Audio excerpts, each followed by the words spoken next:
John Arbuckle at Singing Prairie Farm.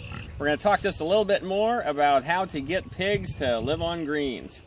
So here's another kind of big field here. We've grown a whole lot of different things in this field over the years. Some of the things that we've grown have been organic pea vines. We've grown a lot of organic turnips in this field. We've grown oats. We've grown open pollinated field corn. What we've got going on right now is fall planted cereal rye and hairy vetch. They are usually planted in that sort of combination, okay, of something is a grass and something is a legume. So that's what we have right here. And what we are intending to do with this field is to use it as what's oftentimes called a plow down.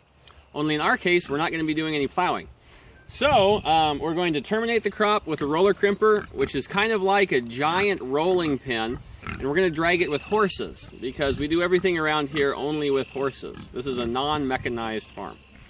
So we'll have the horses pull it across the field when it's easy to kill, and then we're going to get out a horse-drawn drill, and a drill is a way of planting directly into a seed into the bed. I about said seed bed, but what we're going to be planting right here is a different sort of high-tech cover crop combination. In this case, it's going to be what's called a BMR dwarf sorghum, which is a grazing-specific sorghum. BMR means brown midrib, and it basically refers to the fact that there is very low fiber in the plant. It makes it very digestible. We'll also be putting a summer turnip called the Winifred turnip and iron and clay cowpeas, which is a vining summer cowpea. So hopefully we'll just have this giant mountain of forage crops.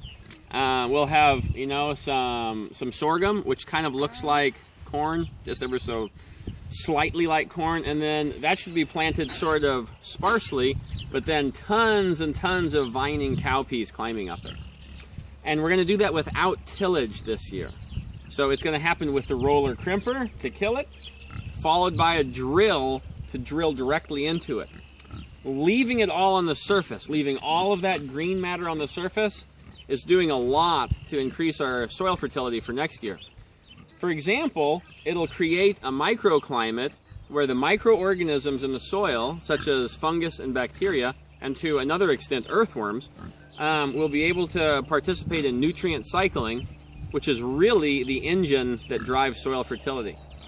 It'll also be offering nitrogen in the form of the hairy vetch. It'll be offering incredible volumes of organic matter. The fact that all that is on the surface is going to act as a weed suppression. It'll also help protect soil moisture as acting as a mulch, and it'll stop erosion because there'll be so much litter, it's called, on the surface that if a lot of water were to run across the field in a big deluging rainstorm, it would kind of act like very small dams to slow down the water's leaving. And that's all. Wait 1 second. Hello everybody, it's John Arbuckle at Singing Prairie Farm. A lot of people ask us, how do we raise pigs in the wintertime? And this is a little bit what it looks like. There's a book out that's written by Kelly Klober. It's called Dirt Hog. And our winter management plan looks a lot like that, Dirt Hog. In the winter in Missouri, there is no grazing to be had for a pig.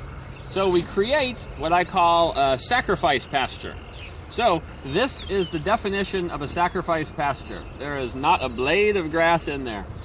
And that's better than most of the alternatives that I can think of for pig production in the wintertime. Most of them would involve pigs on concrete or ruining pastures that we didn't intend to reseed. So this is deliberate. This is part of our plan.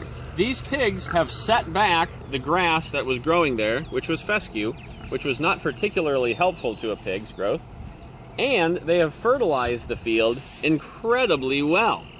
So these pigs have 2 more weeks to live, at which point we remove them, and as soon as they are removed, we go to tillage, and reseeding, and we're going to grow forage radishes in this field this year. So imagine that it'll have very low weed pressure, very high fertility, and that'll be how we reclaim a sacrificed pasture.